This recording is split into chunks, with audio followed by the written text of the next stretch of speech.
It's the Sports Take Lunch Break, brought to you by Office Essentials, your hometown supplier of all the office products and furniture you need to grow your business. First thing we're going to talk about is definitely the topic in St. Louis, which is the Battlehawks and the XFL. Well, I'm gonna just jump right out there, Andrew, and say I'm gonna eat a little crow. I watched a little bit of the highlights. Didn't really catch all of the games, and didn't really see any of the coin flips or any of that kind of stuff. So I can't really comment on that kind of stuff. But It's funny, there were no coin flips, so you would not see them. there's no coin flip? Whoever the home team is just gets the ball, or gets the decision, actually, to choose what they do. So it's not too bad. you're going to miss the exciting coin flips that come from... Cut down on the 4 hours of airtime for a football game. So you're saying it exceeded your expectations, week one? I didn't really exceed my. Well, yeah, I would say it did exceed my expectations because I assumed this was going to be a low grade Division III type football game, but I saw some good plays. I saw some good running backs. What I didn't see a whole bunch of, which might need to improve, is defense. So, Okay, what about you, Sean? What I know your anticipation level was pretty low going in. Yeah, fair to say. I didn't really have any expectations. I'm not a fan. I'm not really a football fan. I know the last time they tried this, it didn't work. They sort of gloriously failed. I thought I would tune in after kind of listening to you guys talk about it the week before. Here on the podcast, I thought I would tune in and at least to see, how the new rules pan out in a live game, how that looked. And I didn't really get a chance to do that. I turned on the St. Louis game right as the second half was starting. So I saw the kickoff, which, was obviously very different. Sure. It would take me to see 4 or 5 games to see if it was, oh, that's a great change or not. But, so it really it didn't keep my interest. I watched like 3 minutes of the game and I saw like a handful of plays executed. And I just I just can't. I couldn't do it. I turned it off. Of all the games you picked, you probably couldn't have picked a worse one. I know St. Louis was represented, but that game was just ugly start to finish. Yeah. Seeing the final score like 15 to 9, I think, something like that. I just don't see how that's going to generate a ton of interest. However, I did read this morning that St. Louis had the best TV ratings of all the cities that were involved in the games. They did. It was a 7.4. Almost 2% higher than the next highest one, which I think was Houston. But so, and we talked about a little bit off air that St. Louis, of all the markets, I think has the best chance for interest to be peaked. Because of the lack of football here, because of how that all went down, because people still follow football and like football and miss that. So yeah, I'd say my main skepticism of the league in general is I think that there were a lot of errors made before kickoff ever started where I don't think the cities they chose were probably the ones that lend themselves to being the most successful. I get why they have to put a team in LA and they have to put a team in New York because of the markets, but I don't see either of those cities showing up in droves to watch XFL football. Tampa is a terrible market for sports, period, so Tampa doesn't make sense. I think they should have just gone all in with the cities scorned by the NFL. So you've got St. Louis, makes sense, will probably be the top market for the XFL.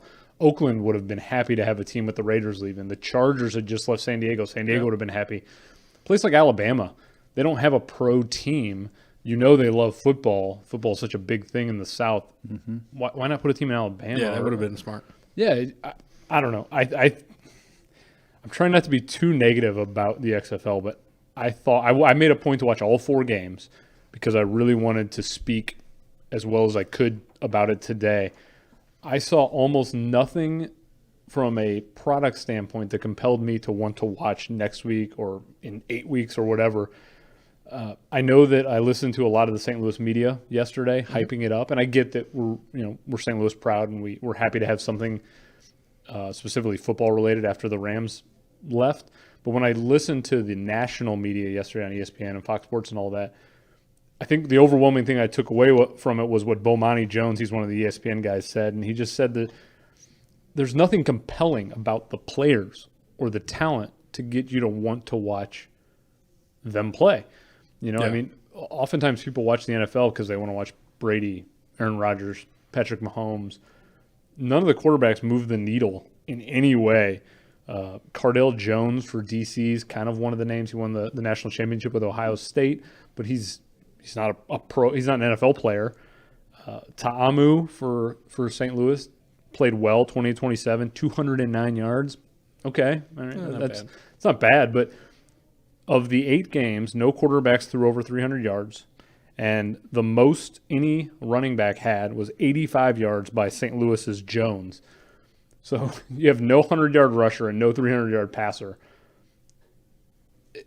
I don't know. It's so poor quality that it's hard for me to want to watch again. You'd mentioned something to me in the hallway yesterday, and I don't know if you remember the quote.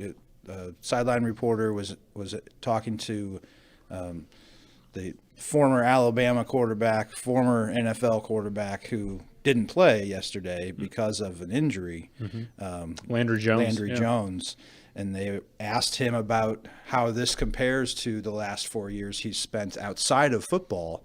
And he looked incredulous and, basically saying, there's no connection whatsoever to what I've been doing in this game, which to me kind of encapsulates the entire league. You have all these guys who haven't been in professional football for reasons, various, and suddenly to put them in a situation where they might be, mildly impressive, and mildly impressive is just not going to sell tickets for maybe this year, and I just don't see it happening. Yeah, I'm with you. I think I will say, to the XFL's credit, on a positive note, the rule changes were actually quite welcomed by me, and I think I've heard almost universal praise for some of the rule changes, and I think the NFL will wisely adopt some of them. Specifically, the kickoff return is much better. It's safer, and it also allows, for the opportunity to have kickoff returns. That's when they paused, right? They had the team that was kicking lined up at, I believe, the 30, and they couldn't move until the ball was in the kickoff returner's hands. So there's less distance for them to run to potentially lay a guy out. So you incentivize the guy to want to return it because he has theoretically, he has that room. Yeah, but for me, I thought it was also a little congested because there's 10 or 20 yards for him to get going. You didn't really see any big returns over the 4 games. I think the jury's out on it, but it was a good attempt at doing something different. And certainly safer. Absolutely safer. 100%. And I'm all for that. Different than the way that the NFL does it now. You have the 2 teams starting about 5 yards apart and not rushing headlong 40 yards into each other at full speed. Yes. Obviously, there's going to be more safety involved in that, which is a good thing. Yeah. I think it only would improve the game. And, that's another interesting thing is the XFL was being touted as being more physical, more violent, or whatever, however you want to paint it. If they're not going for that football fan that wants a tougher football, it's just going to feel like NFL light to me. And between talent and the quality of play, there's not a lot there that's going to get me back next week or 3 or 4 weeks from now. I don't see it sustaining, quite honestly. Even though I thought it exceeded expectation for myself, I'm in the same boat as you. If this lasts a year, everybody should be happy. But other than that, I don't see the interest, staying there. It'd be one thing if it was, a couple more weeks down or a couple more months down the road, like mid-year where it's, halfway where people are starting to get excited about football again, and then they can watch this, and then the real league comes in. Sorry for XFL players, but it's a good point because the season's going to run through basically the end of April. So from now until the end of April, you got March Madness. NBA season's picking up. The NHL season's picking up. Spring training is going to start in baseball. The NFL draft is coming. There's just a lot of stuff that everything NFL football related peaked. Yes. You have the playoffs in the NCAA.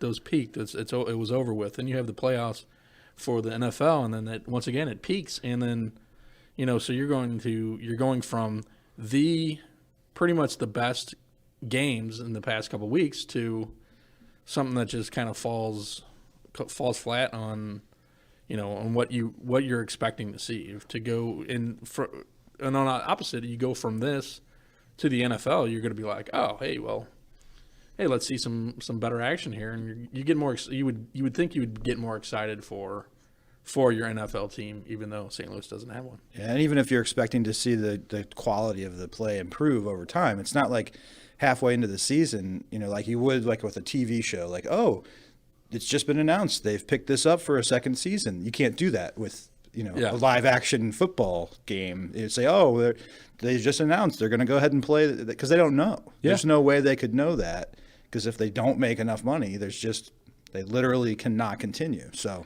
and they're in an interesting situation, because, like, let's say Landry Jones or Cardale Jones, the quarterbacks who in theory could make an NFL team if they have a good performance.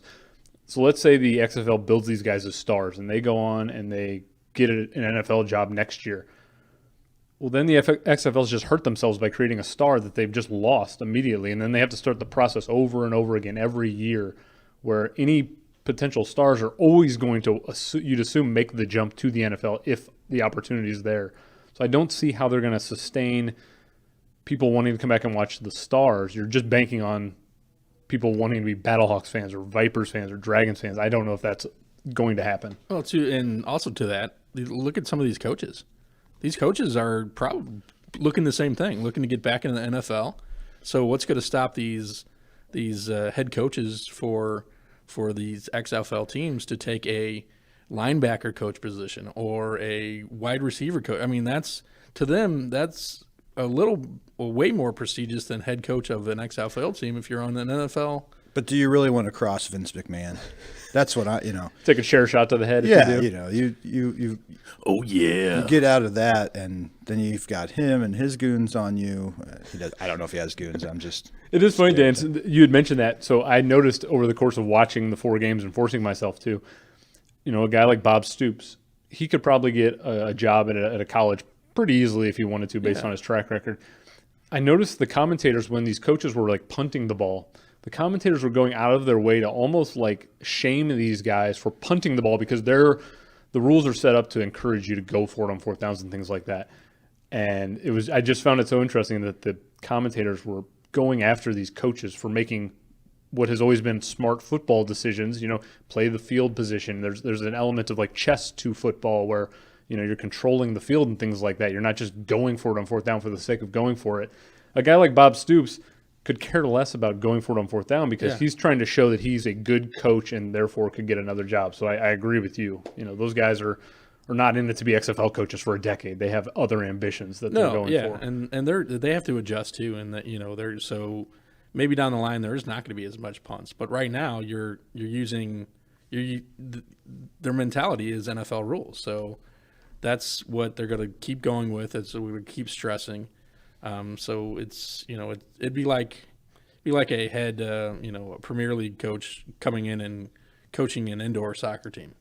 It's not the same game. It's similar, very similar, but you have to think different. And and is everybody going to think different? So the other thing I think about the XFL and its sustainability is a poll was done last year that said that there are 40 million football fans who crave football beyond the Super Bowl. That was what the theory was for why the XFL is going to work. So you got these 40 million people theoretically out there. The St. Louis game did a 2.495 average nationwide, so 2.5 million people watched. The first game did 3.3 million. So of the 40 million people that are out there that want football all year round, only 2.5, 3 million of them showed up. And I think, again, I'll name drop Bomani Jones because he said it best on ESPN yesterday. These people who are diehard NFL fans have been watching football and building their weekend around football since August, September. We're finally at a point where they can start going out and doing things on the weekend. They're not compelled to have to sit in front of a TV. Do you think that their spouses or their friends are going to want them to sit down for another 3 months and build their weekend around a Sunday? It's the same way with me being a Liverpool fan.